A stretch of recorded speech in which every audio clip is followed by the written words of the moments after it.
बोलोगे रणवीर चौकड़ी भर भर कर चेतक बन गया, निराला था। अरे जब बोलने का मौका आए तब बोलो उठ के।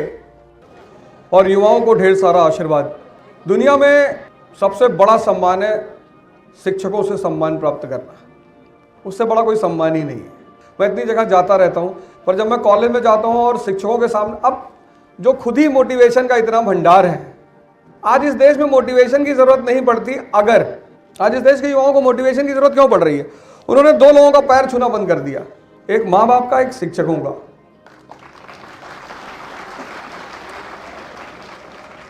हम स्कूल में थे तो हमारा टीचर हमारे सामने अगर 10 बार पढ़ता था तो हम 10 बार उसका पैर छूते थे।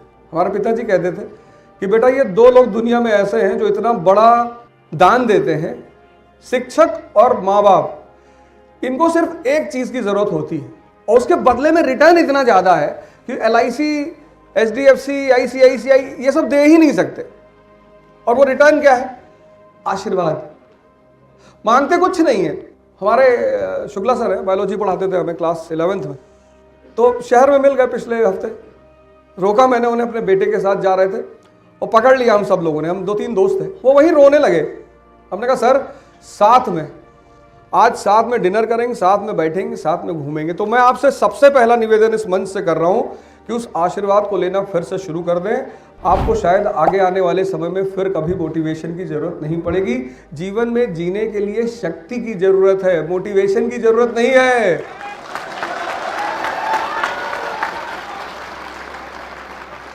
छत्रपति शिवाजी महाराज किससे मोटिवेशन लेते थे? तब तो कोई मोटिवेशनल स्पीकर था नहीं।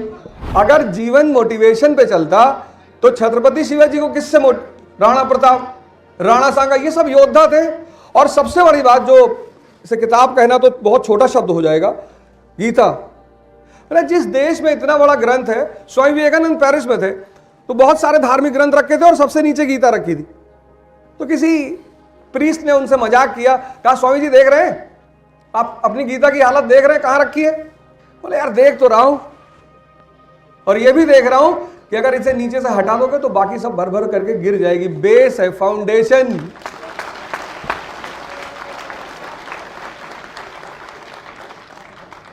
अब आपकी उम्र में जब भी कोई आदमी एंटर करता है, एंटर तो बड़ी खुशी से करता है।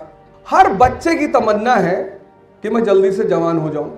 इस देश का जो आधार है, इस देश की जो संस्कृति है, वो इतनी शानदार, इतनी जबरदस्त है। आज UPSC में, IAS में इस बार क्वेश्चन पूछा गया था कि विवाह एक संस्था के रूप में खत्म हो रही। मैं फिर से उसी क्वेश्चन पे आऊंगा जहां से मैंने शुरू किया था, लेकिन चूंकि किसी ने कहा कि शादी भी करनी है तो मैंने कहा एक बार इस पे भी चर्चा कर ली जाए। दोबारा शायद ये प्रसंग आए या ना आए, तो प्रसंग के साथ कभी कभी बात कर लेनी चाहिए। तो इस देश की संस्कृति इतनी स्ट्रांग है, इतनी मजबूत।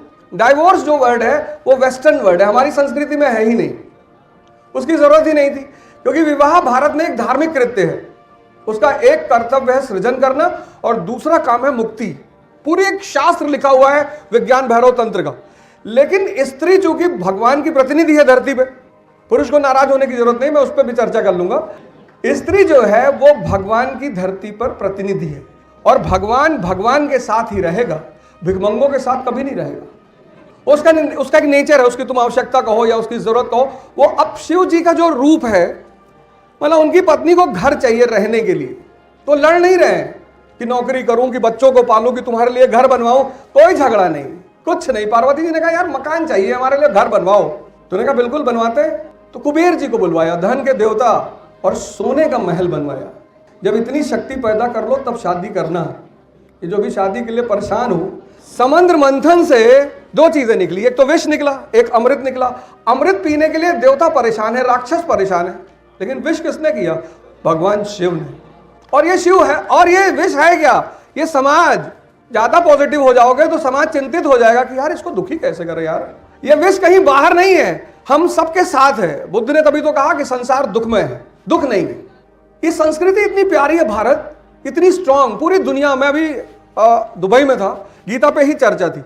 और सबसे बड़ी मजेदार बात मैं आपको बताऊं, उन्होंने मुझे बुलाया है, जेद्दा में बुलाया है, सऊदी अरब में, कि साहब इस पे चर्चा करनी है गीता पे। ये एक शास्त्र है मानव परिवर्तन का। इसका जो पहला श्लोक है, पहला मतलब वहीं से कहानी शुरू हो जाती।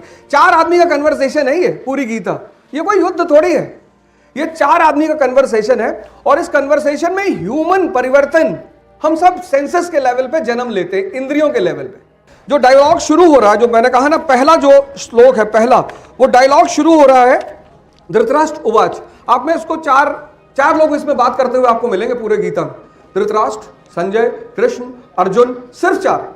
और धृतराष्ट्र है कौन? अज्ञानता, इग्नोरेंस। वो जो आदमी की जीवनी शुरू होती है इंद्रियों से, और इग्नोरेंस किससे बात कर रहा है? संजय से।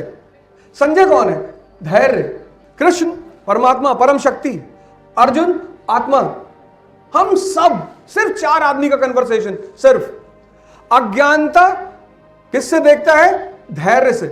द्रौपदी, जो व्यक्ति ध्यानी हो जाता है, ध्यानी, वो द्रौपदी हो जाता है। समर्पण स्त्री का नेचर है, और जो भी व्यक्ति ध्यानी हो जाएगा उसके 5 पति होंगे ही होंगे।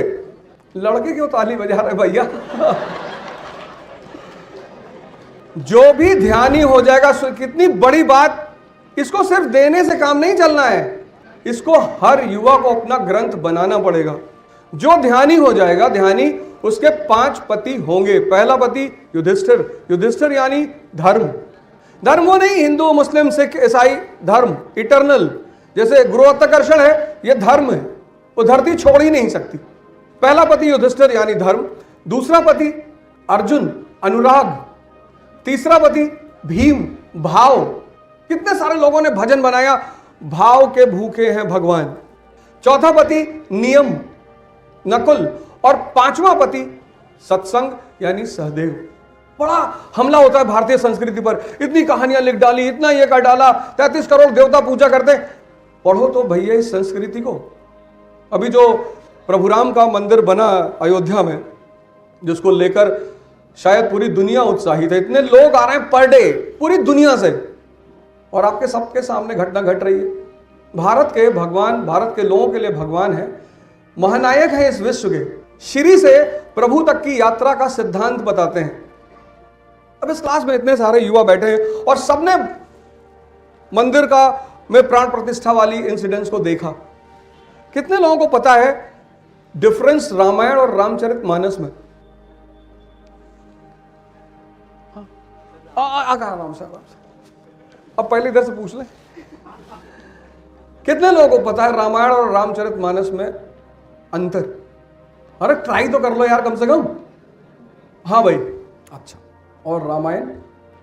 अच्छा, ठीक है, बैठो बैठो। और कोई आदमी? इन्होंने ट्राई किया है? फैजल भाई, इनको एनसीईआरटी फ्री में दिया जाए इकरा की तरफ से। क्या नाम है?